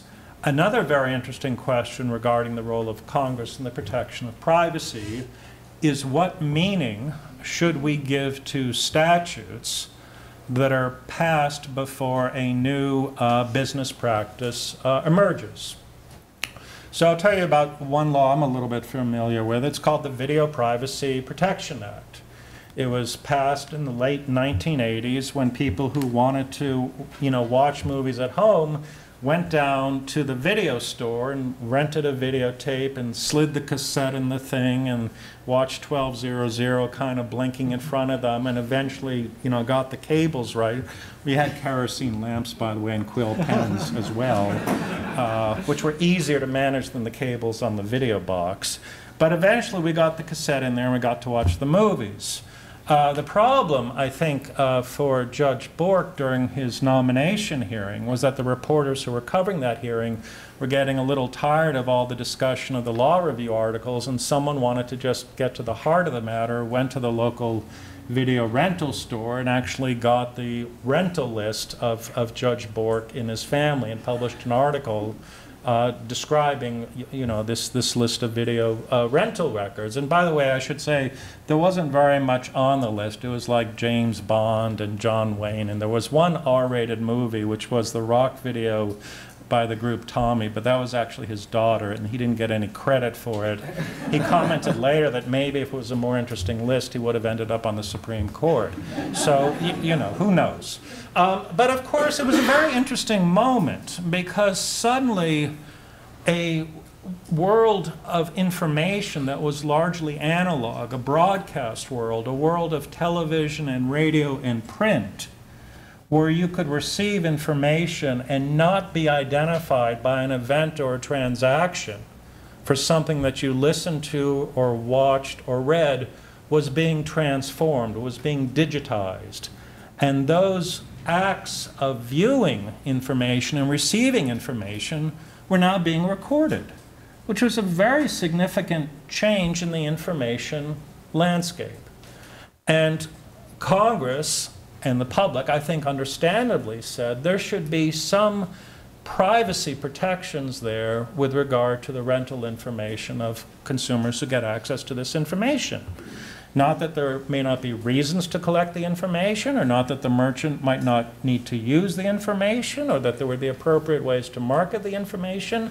But in a sense, these stores were now collecting kind of personal information that did not previously exist. And along with that came certain responsibilities. And so the Congress passed, almost 25 years ago, in 1998, the Video Privacy Protection Act, which also, as the privacy debate with the Europeans began to accelerate, the Europeans having established a comprehensive privacy framework, became the bit of a butt of a joke, because in Europe they had the EU Data Directive that presumptively regulated the collection and use of all personal information, and in the United States we protected the privacy of video cassette rentals. A bit of a contrast, I get the point. But here is how it gets interesting. So, fast forward, to use the VCR term, to Hulu and to Netflix. These are companies today that are offering services that are functionally equivalent, I would argue, to the rental of the video cassette 25 years ago. Does the same privacy protection apply?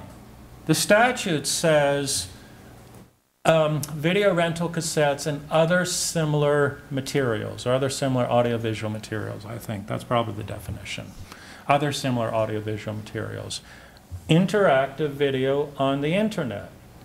Well, you know, district court has recently said yes.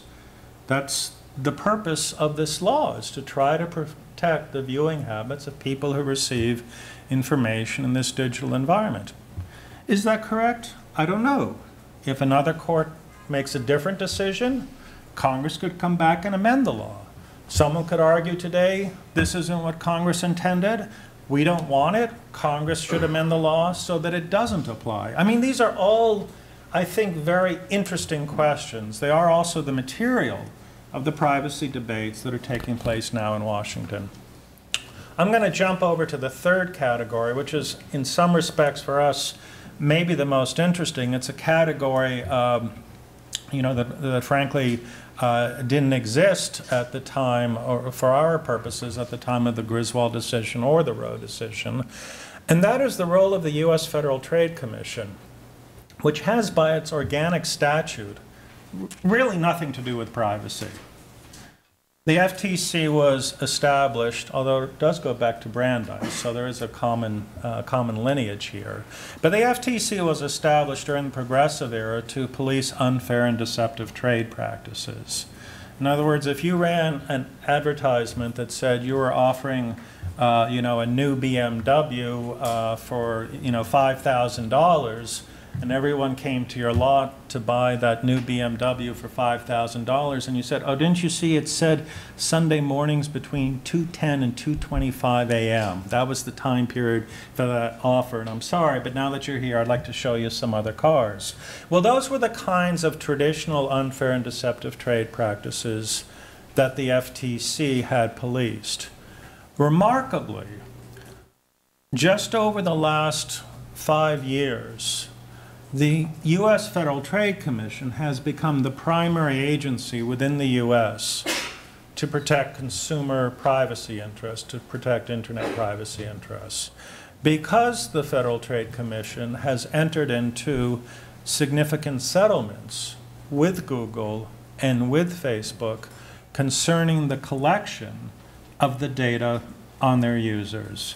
So, for example, in 2009, when Facebook had in place certain privacy preferences, and users had expressed their preferences based on the consent to disclose their photos, for example, to their roommates, but not to their parents, or we might say friends, but not friends of friends.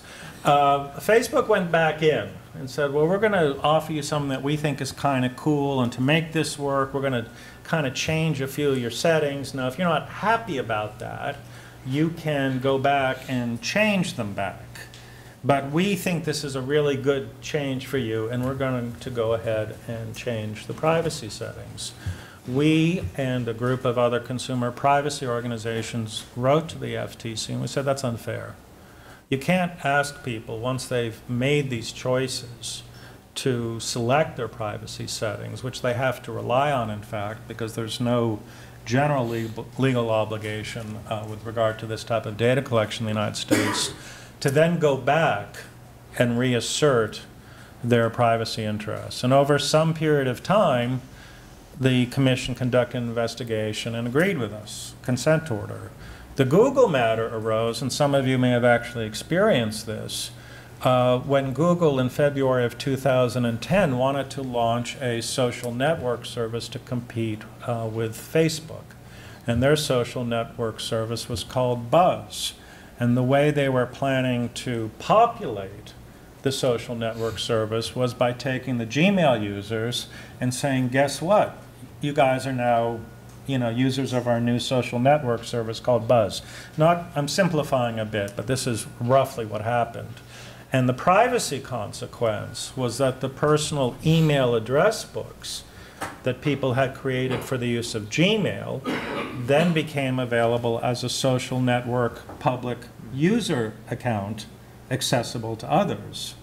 And the privacy concerns there were quite significant. And again, we went to the Federal Trade Commission. We said this was unfair and deceptive.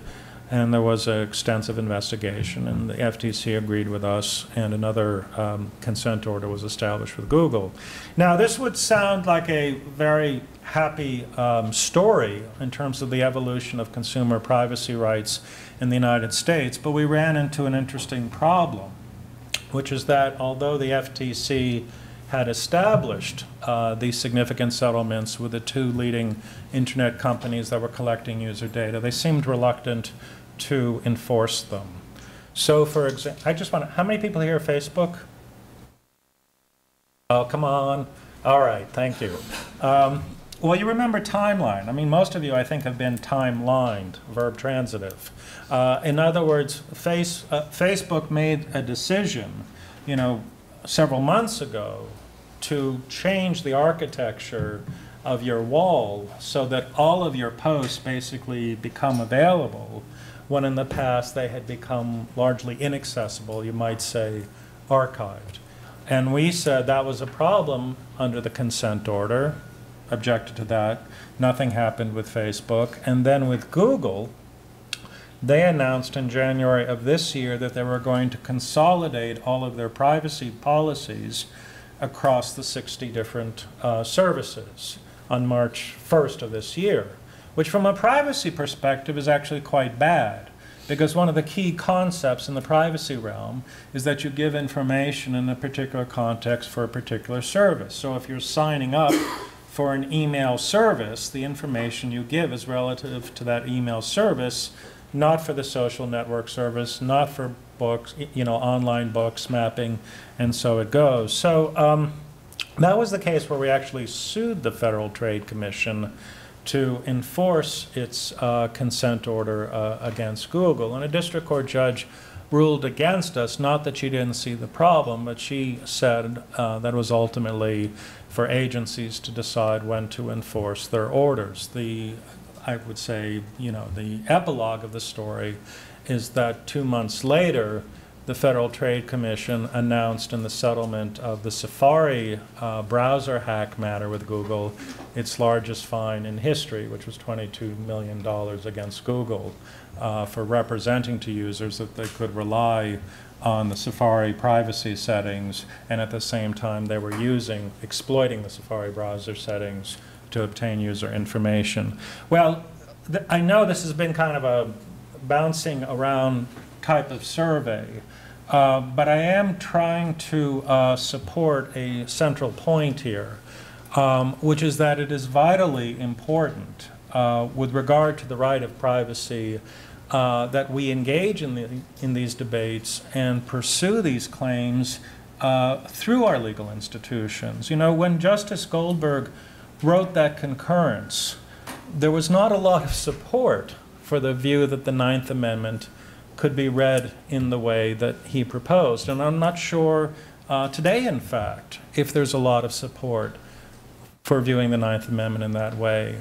But I think what he was doing was saying, when we have these new challenges to our fundamental rights, to the right of privacy, we need to think creatively and we need to draw on our legal traditions, and we should not walk away. We should engage these problems and find solutions. So the next time you read one of these stories that tells you about all the threats to privacy and then says, you know, either get used to it, or if you want to do something about it, this is how to change your privacy settings, think like a lawyer.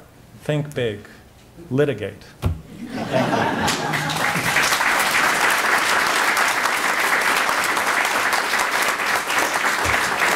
Thank you, Mark. Really wonderful presentations. Very different ideas of privacy, and I'm thrilled that we're able to get all four of these scholars and thinkers together to talk about this. We do have a few minutes to take some questions. Does anybody have any questions? Yes. Laura, first of all, my background in undergrad was also moral philosophy, so that was stuff last year past year. But I just wanted to give you a hypothetical. I actually know of a company that, I know two companies, one that does and one that requires BMI testing for employees. In this case, it's, in most cases, it's voluntary, and the employees are given an incentive. Do you still consider this the kind of pardon me, gun to the head than it would be if it were required, because this is for additional pay to do this additional thing. Can I, let me, if I could just interrupt for a second. I'm going to repeat the question into the microphone so that we've got it on the tape. So the question was a hypothetical, but not really a hypothetical, because the questioner knows of a company that requires BMI testing, and employees have an incentive to participate in that. So in that kind of case, I guess I would say if it's I want to go in this hypothetical when I think of this case, if it's a pro-employee environment, lots of jobs and few workers, then I really don't have a problem with that kind of thing. Or if they incentivize it in certain kinds of ways, it can be very difficult when you start throwing in money on top, because then it's really gets the choice situation becomes very oddly stacked in certain kinds of ways. When I give you millions of dollars, you might waive all kinds of rights. But if it's the other way around, if it's something forced or required, then I get a little squirmy. That's all, and that's really what the point of that case was supposed to bring up. But interesting. I did not know that. Yeah, definitely. I'm curious. Does anybody else want to weigh in on that? Okay. Other questions? Yes, ma'am. Another question for Dr. Moore. Privacy complaints. What do you think of these new office?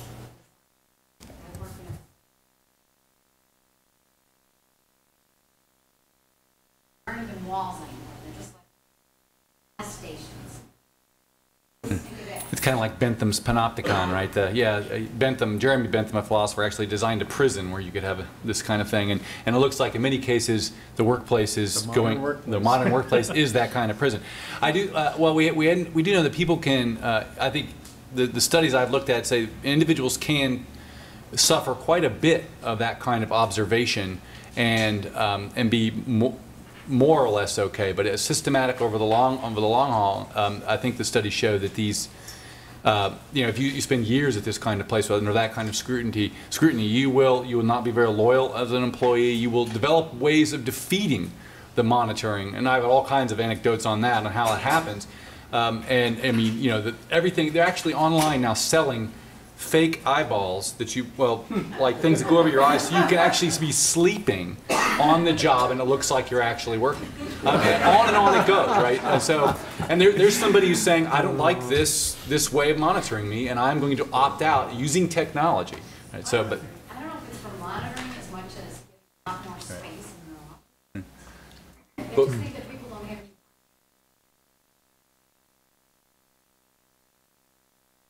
Just don't tell our JMLS students about the eyeballs. We'll leave any of that here. Yes, sir. Yes, sir.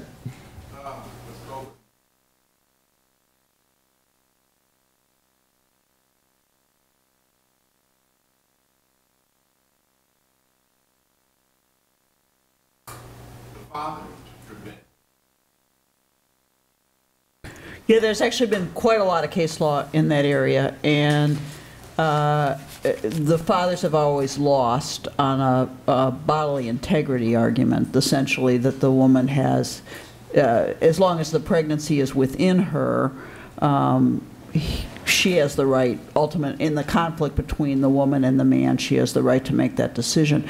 There's been some interesting case law around reproductive technologies, however. I used to do a lot of litigation around trying to essentially represent the women in cases where men were trying to prevent her from having abortions. We always won those cases.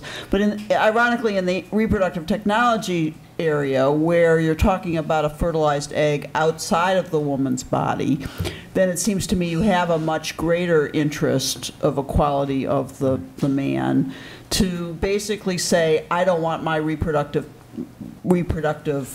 matter to be used.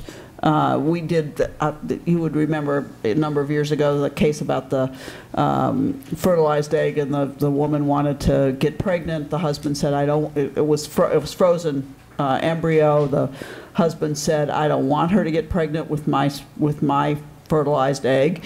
And that went up to the court. The court actually, in that case, had argued that the woman needed to be impregnated because it was a life, because the egg was fertilized and sitting in the freezer. We came in on behalf of the father and were successful in getting that overturned and giving him a right to make an equal judgment that he didn't want his genetic material used. So yeah, it goes both ways. Yes, please. Yeah. Just real quick, there's a famous article by Judith Jarvis Thompson. She's a philosopher who wrote a defense of abortion. And on her, it's a very different kind of defense of abortion, came out in the mid-'70s. And on that, if she's right, then you would actually have the woman's right is a right to disassociate, not that the fetus actually dies, and that the father can also have a right to disassociate or take custody. And so that article, many people love it because I think it's actually a better justification for a woman's right to choose, but it also opens up this other Pandora's box of questions. Interesting. Yes, sir. Rotenberg, the pretext for much of the reduction in the boundaries of right consent issue. On Facebook, you know what you're getting into, but you really don't. And without question, where does consent come in from your perspective? Keys and there's Right. so on and so on.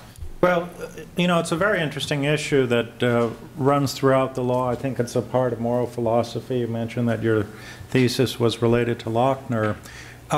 We run some risk, I would say, as privacy advocates in suggesting that people can't make choices. I mean, people make different choices about the degree of publicity, which is part of how they shape their identity.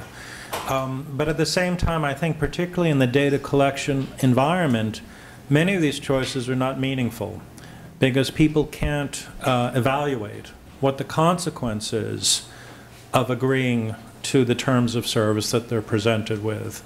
And I think for that reason, in the data collection context, you need to impose some norms. One norm, for example, might simply be transparency. You might require companies, when they collect and use personal data, to be open with respect to the person whose data is being collected about how the data is used, and say to the company, that's a necessary condition. You can't ask someone to give that up. Another obligation might put on a company is security. You might say to a company with the best of intentions, you're planning to only use the data for good purposes, but you still have an obligation to protect it. So we get into this very interesting space that's not without some reference to competing moral claims, where we say, in effect, we respect the right of people to make choices, but those choices have to be informed and meaningful. And for the most part today, they're not. Following up on that earlier question, has there been any litigation where say, a young girl is pregnant, she doesn't care one way or the other about abortion, a putative father says, I'll pay for the abortion, obviate the need to abort the child? Right. There's been a lot. It's really not so much litigation as practice, where I represent a great number of clinics in which the boyfriend would come in and say, I want my girlfriend to have an abortion. And as a matter of practice, we were always very clear that he can't make that decision for her. She has to make that decision on her own. And the practice really is to separate them, make sure she really wants this or not. So there's a lot of effort on that, and there were some cases where the boyfriends would come in and try to force an abortion. I have to say that's also true in terms of parents. That is, very, very frequently parents would come in and bring in, a 13, 14, 15-year-old girl and say, we want her to have an abortion, and she might not want to as well. So the procedure and the protocols were all set up to ensure that the woman, whatever her age, would have the ability to make that decision independent of coercion by either a parent or a boyfriend or a spouse. Now, I'm not sure that answered your question. The question. I'm wondering about the monetary aspect It makes no difference in terms of child support. If the woman decides to carry the pregnancy to term, she has the baby, the father of the child would be required under the law to support the child, and it really makes no difference what's a defense of I wanted her to have an abortion is not a defense for child support. Yes. Mr. Rotenberg, you talked about enforcement of companies with your personal data and informing you what they're going to do with your. Isn't that in place now in their privacy policies that they tell you this is what we collect on you and what we do with it? Or is that just a voluntary privacy policy that they just put up and for your benefit, that they don't really have to do that? Well, I actually think the privacy policy is mostly for the company's benefit. I think the privacy policy operates primarily as a waiver or disclaimer. In other words, it's the company saying to you, if you do business with us, this is how we will use your information. So you can hold them to those representations, but the representations they're making are regards the conduct that they want to pursue. And they may even change at some point in the future, which they frequently do once they've acquired your data. One of the things that to me has been most frustrating about the self-regulatory system in the United States is that even the people who work hard to try to make it work, because they read the policies or they go through the privacy settings, then have the experience of the policy and the settings change, right? And they make the very rational decision that this is a waste of time. And so we've, started to work with economists in this field called behavioral economics, where it's quite sensible that people don't take steps to protect their privacy. I mean, this is the other news story you read. If people cared so much about their privacy, they would do more. But if you actually understood what was required to try to protect your privacy and how futile it ends up being, you would realize that what people are doing is actually quite natural, which is another way of saying we need the legal institutions in the U.S. to provide these safeguards. We need the courts, the Congress, the Federal Trade Commission, and others, because individuals can't. And it's not through a fault of their own. It's because of the way these systems are designed. I would agree with you from my own personal experience. Does the EU protect privacy better than our basically ad hoc system? I mean, the short answer is yes. It's an imperfect system, but what's so fascinating comparing the EU system with the US system is that the European Union had in place a legal framework prior to this internet revolution, and the US did not. So we've patched some things together. I wouldn't say that none of it is useful. Some of it's actually quite good. The president, for example, has announced a Consumer Privacy Bill of Rights, good set of principles, but no legal force. The EU, you have a very elaborate legal structure, and you have privacy institutions. So you have places where people can go to bring complaints, right? Now, I'll just mention, because we're here actually, in credit to the Illinois Attorney General, she's responsible for the recent investigation of the companies that were renting computers and using the cameras on the computers that they rented to spy on their customers, right? Including children and people in a state of undress, I guess that's the phrase. It's quite a remarkable story. If you read, in fact, what these companies were doing, they claimed it was for security purposes, that they would remotely enable the cameras on the computers that they were renting. Apparently they captured images of 500,000 people. So the Attorney General here, working with the Federal Trade Commission, went after that. How in the world could a person have anticipated that kind of... You would have had to put masking tape, right, on top of the camera lens? Maybe you should, I don't know. So. I think we have time for one more question, given that we started late. Yeah. I'm just curious, related to especially the loss of information online and the lack of security. Has there been any actual successful malpractice claims against people online from not actually having proper security of their database? It's a big area of practice, in fact, on both sides. I mean, both plaintiff attorneys who are bringing these cases against companies for inadequate security, and then, attorneys defending the companies. I think part of the problem is that a lot of companies are collecting data that they just can't keep track of.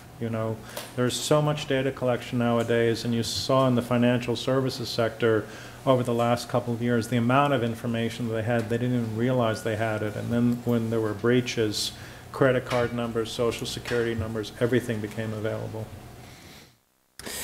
What a wonderful, wonderful panel. Please join me in thanking our panelists.